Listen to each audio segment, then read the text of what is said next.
So we're with a group focusing on body recovery. My name is Victoria, I'm from United North Peha. My name is Shannon, I'm from Kariatahi. Kia ora, my name's David and I'm from Raglan. And I'm Cameron from Lawley. So what we will be talking to you about is our body recovery project. We'll run through our reasons for choosing this project, the research that we put into it, what we've worked on, what we will be delivering to you today, our recommendations for what we want to happen, and any continuations we can see coming from this project, and then we will finish with any questions. So first off, the reasons for our project. At our first workshop, ideas were thrown around about what we might want to work on for the year. On the whiteboard there were some options from previous year's groups and the ideas they might have had but they never got to follow through with. And one of those was high-risk incident management. So individually we identified that this is an interesting topic. Peer support is becoming more recognised throughout the organisation, so we wanted high risk to be something to be equally as focused on alongside that peer support. Very quickly we realised that under high risk incident management there is a whole lot of stuff that fits into that umbrella, so we needed to specify what we wanted to work on. We discussed and we decided that we wanted to focus on body recoveries because we feel like there should be more focus on it. Why do we shy away from body recoveries?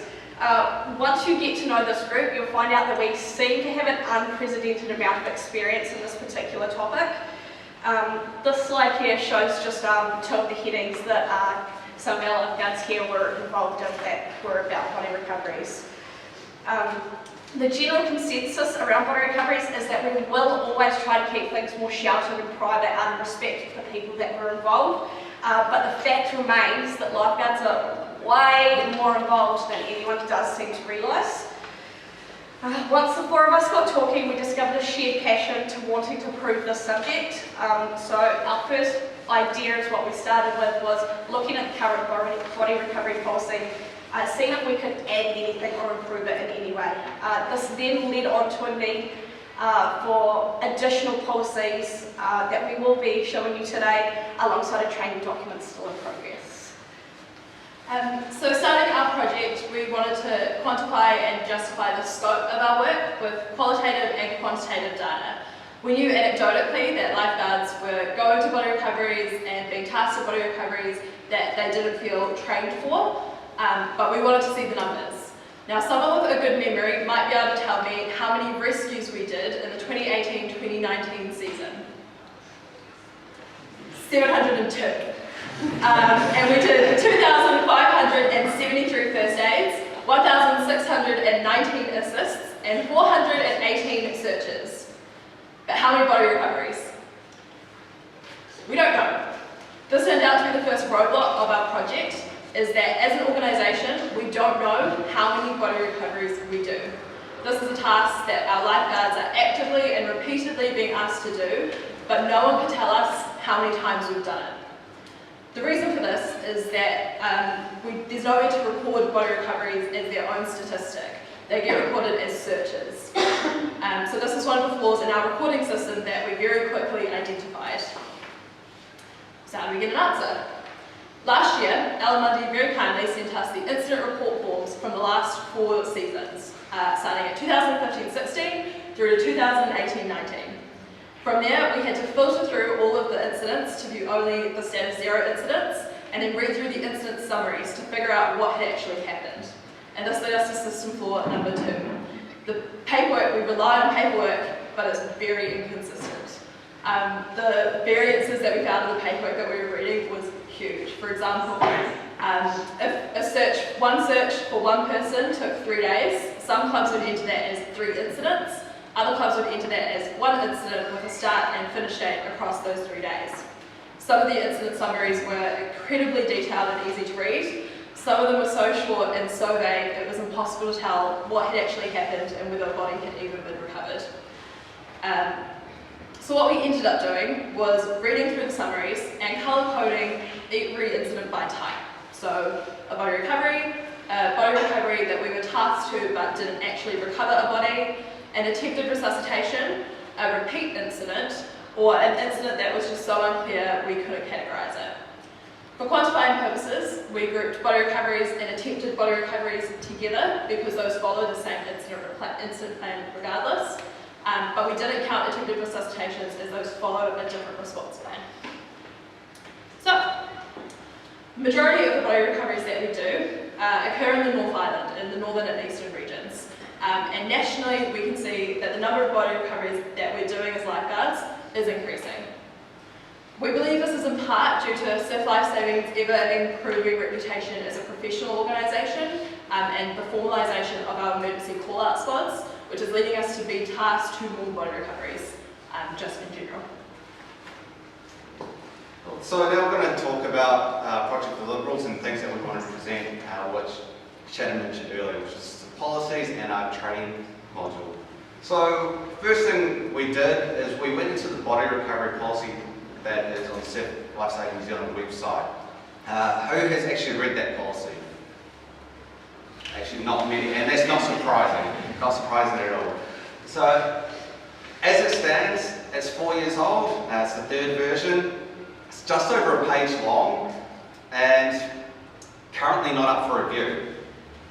So as we were reading through this and becoming more familiar with the information in it, it became obvious to us that there were some major gaps in the information and policy and procedures that were in that document. Things like risk management, peer support, counselling, PPE, and right of refusal, so the right to not do a body recovery. Everything that revolves around making sure our lifeguards are safe. So based upon that, we decided to do an updated draft of the policy, and you should be able to find this in your handout, so I think there's some scatter around. You'll get through to that. Yeah, there's a few extras running around. So we use the RWC policy as sort of our framework to guide us into that. So you can see the clear scope, purpose, clear policy, and clear procedures in this policy. Now we didn't go about completely rewriting what was already there, but rather we took the best parts of what was there, as well as adding knowledge from policies that RNLI have, that Surf Life Saving Australia have, Police Dive Squad, as well as the experience that some of us have had and experiences that we've heard from others. So if you read through that, you'll see that we've added in those things around risk management, PPE, right of refusal, and peer support and counselling. So our main focus was making sure that our lifeguards are safe. Carrying out a body recovery is a priority, especially for those with a family next to kin, but it should be a priority to make sure that our lifeguards are confident, comfortable, and confident to do these recoveries as well. And if they're not, that they have the ability to say no. So tag onto that, we developed a PPE and decontamination policy as well. So again, around that lifeguard safety, keeping our lifeguards safe while they have to go out and do these. You will find that information in the document handout as well. So important to have correct equipment while carrying body recoveries out, as well as any decontamination processes that need to be carried out at the end of that. Again, this wasn't written completely from scratch. We used information that we gained from RNLI to help guide the framework and practice of this, and sort of put it into a New Zealand context as well. Now obviously COVID's happened, and since then Surf New Zealand have put out their own PPE policy and documentation around carrying out rescues of patients that potentially have COVID, and the recommended and required PPE that should be worn while doing that. So in a way, we're not too sure where this stands currently, but as body recovery is a lot different to doing a rescue, we still see a lot of value in some of this information being used, especially because you're rescuing someone who potentially could give you an infectious disease and is live, while compared to recovering a deceased person. And what flows on from that is obviously a blood and bodily fluids exposure policy, which we developed as well, which is in your documentation. Again, following the same framework that we received through the RWC policy, so that fits into the same practice and framework that's currently being used for development of policies. Once again, lifeguard safety, making sure that they know what they should do if they are exposed to blood or bodily fluids, or if they're in an environment where blood and bodily fluids has been exposed in the area. So our main purpose for updating policy and coming up with other two policies is around that lifeguard safety. And we need to make sure that our lifeguards are safe while carrying out these recoveries. Now, 2 weeks ago, we found out that a lot of our work, especially in the body recovery policy and procedures document, will either be sort of obsolete or will be unable to be used. Because National Standing Operating Procedures are in early development and are going to be replacing patrol operations manuals in the future. So we spent about a week and a half with a template trying to develop a National Standing Operating Procedure around body recovery, which is in your documentation handout. So quite in depth.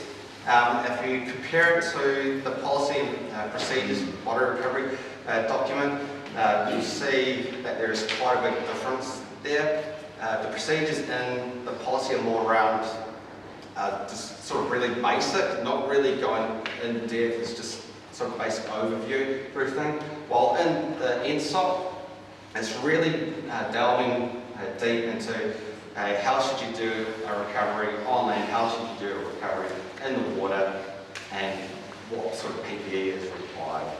So again, this sort of information was only given us 2 weeks ago, so I spent at least about a week and a half on it.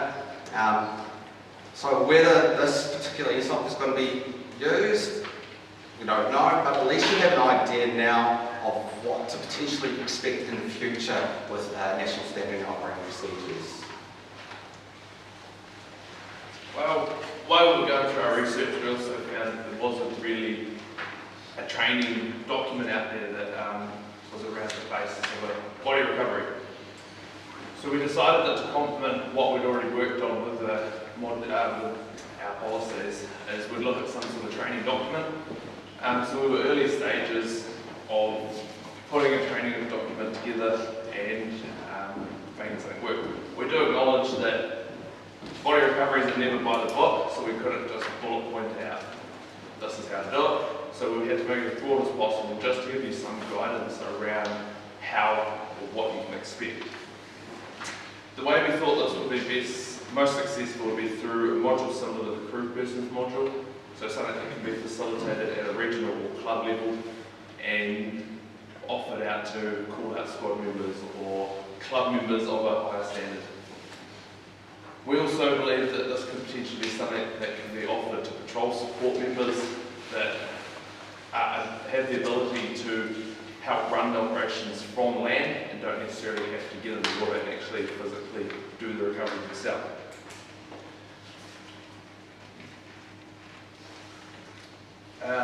Recommendations for where we're at. We would like to see the revised body recovery policy and new PPE and bodily fluids policy placed into the POMs, or going forward when the POMs are transitioned into NSOP and CSOP.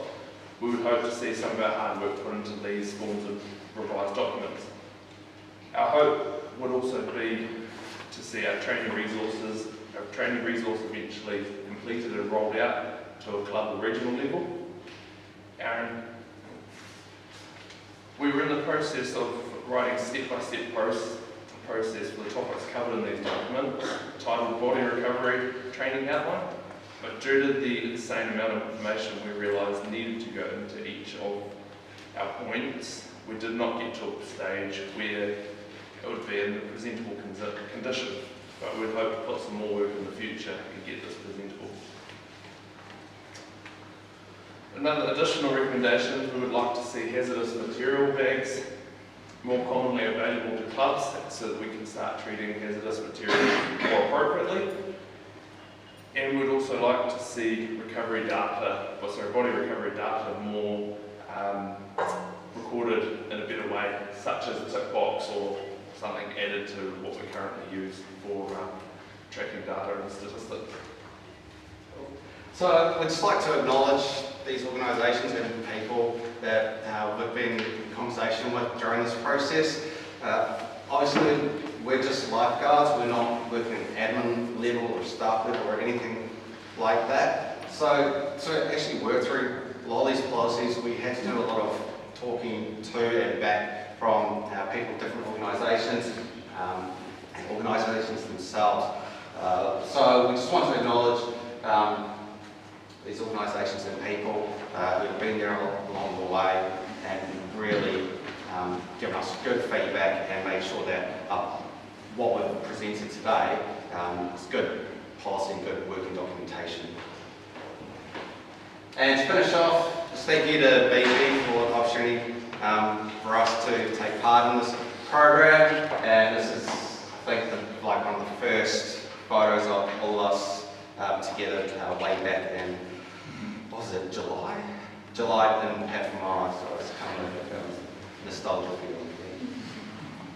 And thank you very much for listening to our presentation, coming along, reading through what we've developed so far, and we're happy to take any questions from the floor.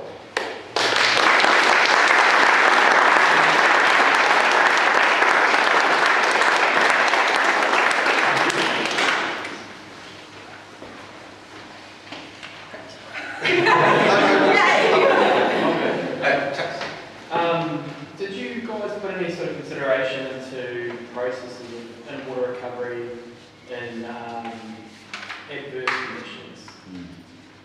So I've just been skimming this and Whereabouts are you reading? sorry, so that would be the insult graph. And my point is kind of on, it's very well rated around using IRB, and I'm sort of thinking what happens if you found a body and they're floating in amongst the gutters and rocks or something like that. It's not quite the spot we can get an IRB into.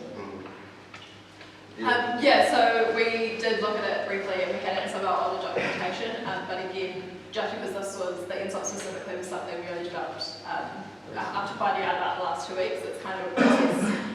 The IRB procedures are a bit more clear, but those adverse situations, we were kind of waiting to get some more word on before we actually added them to the documents. So question and just a comment. First of all, question, so you're committed to carry on with the work in this area. You've got areas which you've identified you'd like to continue to or needs completion. That would be a statement from all four of you. Excellent. A comment, this is, well done guys, it's comprehensive, and to work out those SOPs even though they're in a draft form in a matter of a week, I think is outstanding. So thank you so much for your work. I will be in touch. Thanks guys. A comment and a question just to reverse Alan's already drawn from DHAP and Northern. Well done on the work that you've done there. It's a really important answer to what we do. The comment is, the group that I'm involved in has just completed a 10-year review of all body recoveries around the country, just on those timing issues. I think that you guys work just recently. One of the things that we found out for as a recommendation is something that you guys have come around, the lack of standardisation around defining search times. And the question I have is what work is planned amongst all of the marine rescue partners you guys are working with to try and standardise those definitions around search time standards that would allow for far more comparable data than what we currently had previously. I mean, mostly what we found from other organisations that we contacted, asking about their body recovery policies and their training, and pretty much everything to do with body recovery, the response we got back was, we just do it. No one really had any work planned, no one had any official training or procedures for us to go through. So as far as the other organisations we talked to, they didn't have any feedback for us on work that they had planned. In terms of the notes of documentation, we're going to bring in for Step by Step New Zealand, is there any discussion around standardising through police what amongst the services, or is it an area where you guys are hoping that as an organisation we can lead that? That's I guess a bit of a difficult one because we have our own separate paperwork to fill out. So yeah, I don't know. It's probably the best. I mean, we'd love to lead because we'd like to be the leading organisation. But yeah, I guess it just depends on, we already as organisations do separate paperwork for incidents, and to an extent we'll have to continue doing separate paperwork for incidents. But I would like to see us, I guess, have the leading, the most detailed form or the most intimate information about it. So if I just add into that, currently there's a major body of work being done by Section Rescue New Zealand through a project called Sardonyx, which is all about standardising data coming in from emergency services, and I would see this slot in as part of that work.